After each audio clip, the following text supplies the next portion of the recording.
What's happening, guys? So the reason you clicked on this video is because you wanted to find out some ways that you can make money online. But before we get into that, we need to address a huge problem. There is currently a disease that's spreading. No, I'm not talking about that disease. Symptoms of this disease include zero creativity, extreme laziness, Kevin David actually legit copied everything that I teach, and the willingness to outright plagiarize other creators that do work hard with no shame. He talks about this same exact stuff, word for word, that I have been talking about for the past year. And this disease is especially bad when it comes to giving people financial advice. I mean, you'll watch some video on how to make money. We are going to talk about the top 3 paid surveys online. And I can tell you most of the advice out there is awful. So if you're actually foolish enough to try one of these methods, we're in $17.11, divide that by 8 hours of work, and that comes out to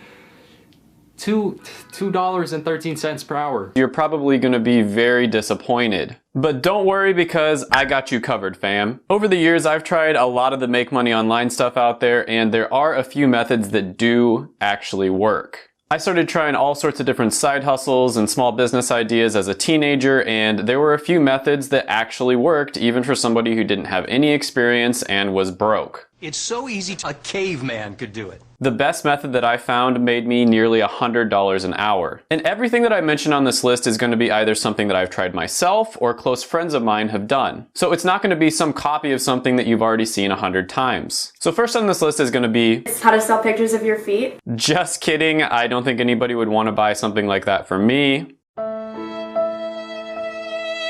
But don't forget to smash the like button if you're into that sort of thing, or just smash it anyways because it helps the channel out a lot. Smash.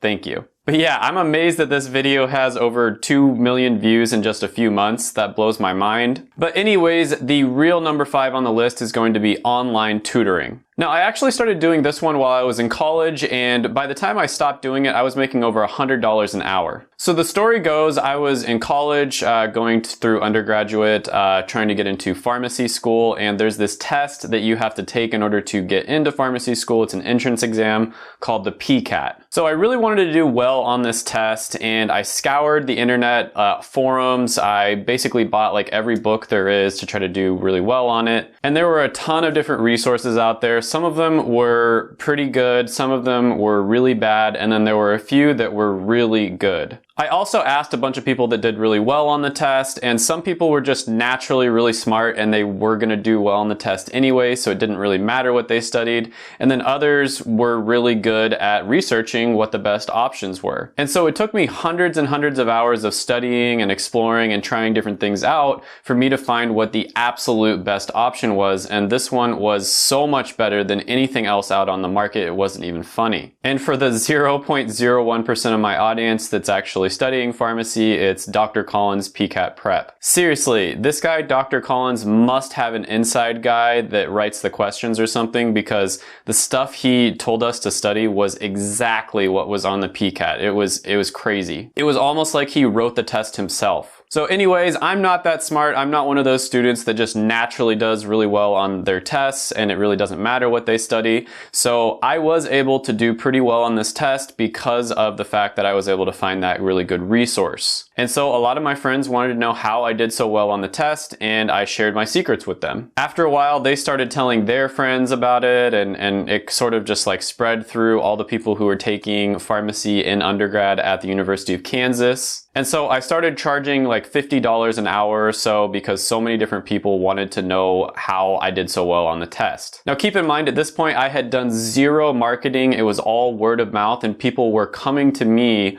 wanting to pay me just to tell them which resources to buy and basically how to go about studying for the test. So I started off by charging around $50 an hour, and eventually it got up to the point where I was charging around $150 an hour. And this was a win-win for both parties involved, because I was saving them hundreds of hours of time that they would have wasted studying and trying different resources that weren't nearly as good, and I was probably saving them thousands of dollars. A lot of companies would offer options where you would fly to a study facility for like a week, pay them several $1,000s, and they would supposedly tell you everything that's going to be on the test. But this option that I offered was much easier. You didn't have to fly anywhere, you didn't have to pay thousands of dollars, and it was getting people much better results. And on top of that, I was reinforcing my prior knowledge, which ended up helping me a lot in the future. So I was basically getting paid to get better at what I was doing already in the first place. So obviously this is going to be different from person to person. Most people watching this probably didn't go to pharmacy school, and so they can't tutor people on the PCAT, but a lot of people watching this, maybe you took a big test in high school like the ACT or the SAT and you did really well on that. Or maybe you're just really good at some random subject that a lot of people aren't that good at, like math for instance. The general rule here is the more specific, the better. So a specific thing that you're good at, like a specific test or maybe a specific type of math that you can help people study for, that's probably going to be more profitable for you. For instance, I know medical doctors that charge thousands and thousands of dollars to tutor students on how to get into medical school. The big thing here is to just be creative and think outside the box and think about what you've already spent your time doing and how you could save people a lot of time if they were to just pay you some money in order for you to tell them what the best resources are or how to study for a test. Now, there's a ton of different ways that you can advertise your tutoring services. Really good would be, Facebook Marketplace, Craigslist, online forums are really good as well. You can also join different groups. Like for instance, I joined the Undergrad Pharmacy Society at my school, the University of Kansas. A lot of the time there'll be Facebook groups that are completely dedicated to that subject as well. So you just want to join those groups and just start offering really valuable insights, and people will probably just start naturally reaching out to you.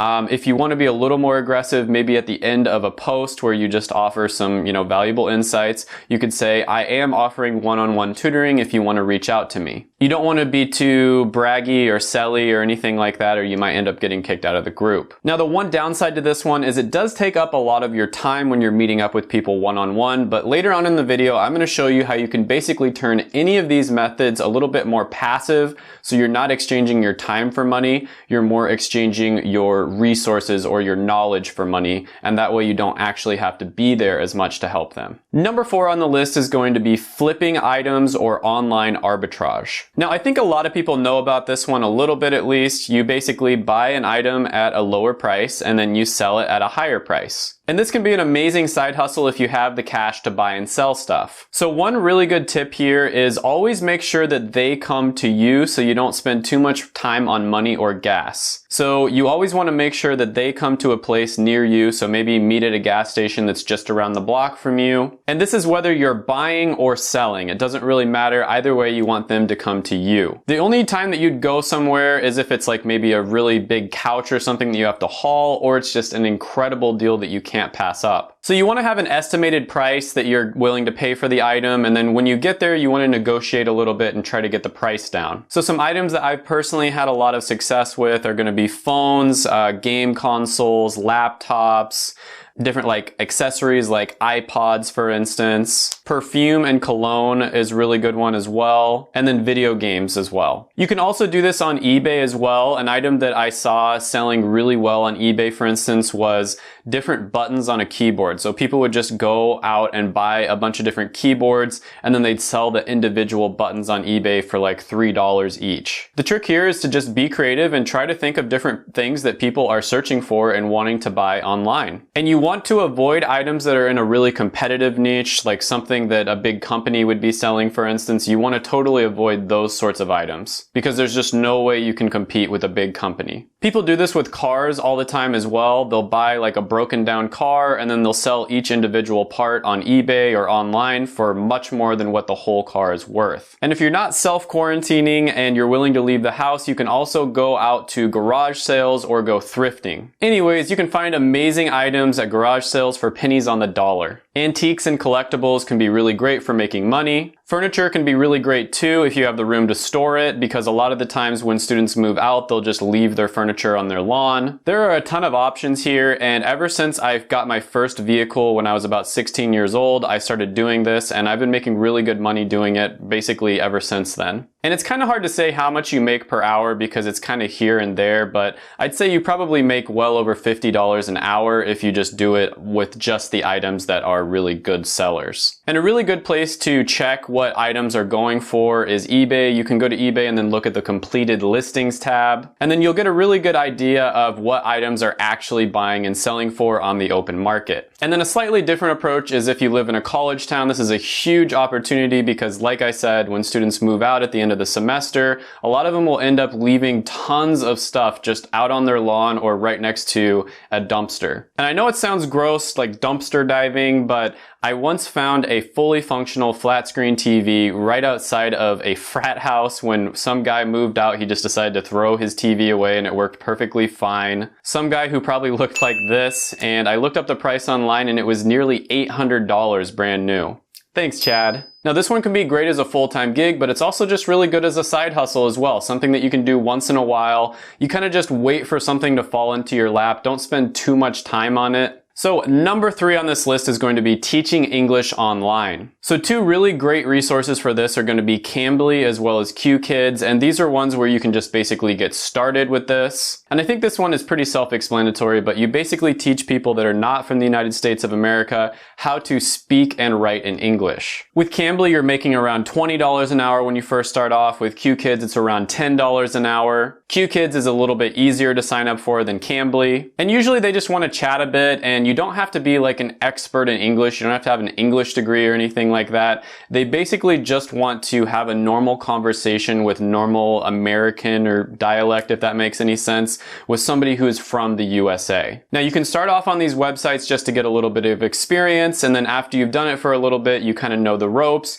you can go out on your own and charge a lot more. And I had a roommate who basically lost his job and he ended up working a side job on Cambly just to be able to pay the rent and get by. And he actually ended up loving it. He ended up moving to Asia later on and becoming a full-time English tutor. And he would basically just teach rich people's children the nuances of English and help them become more fluent in it so they'd have a better chance of getting into top American schools. And last I heard, he was making over 6 figures doing this, so it's definitely a viable option, and he didn't have any formal training as a tutor or any language degree or anything like that. It was all self-taught. Number 2 on the list is going to be online freelancing. So this is another really great one.